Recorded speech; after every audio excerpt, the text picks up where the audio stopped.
మన్నును తినమన్న మండేరు జనులారా, మంటిలోని మేలు మరువనేలా.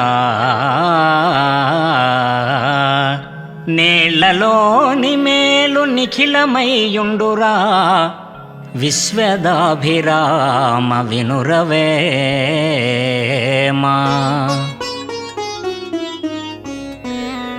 మన వేమన యోగీంద్రుడు మన్ను తినమన్నాడు.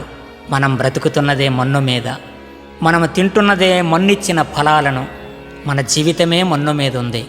మనం తింటున్నది, ఆరగిస్తున్నది, ఆస్వాదిస్తున్నది, అనుభవిస్తున్నది, గమనము సాగిస్తున్నది ఈ నేల తల్లి ఒడిలోనే. ఇట్టి శరీరం భగవంతుడు మనకి ప్రసాదించాడు. నేను అన్న కర్తృత్వాన్ని వదలటమే మన్నును తినటం. కర్తృత్వ భావన వదిలితే పరమాత్మతత్వం అనుభవానికి వస్తుంది. నీళ్లలోని మేలు నిఖిలమయ్యుండురా అంటాడు వేమన. మన శరీరము నీటిపై ఆధారపడి ఉంది. సమస్త జీవకోటి నీటి మీదే ఆధారపడి బ్రతుకుతున్నాయి.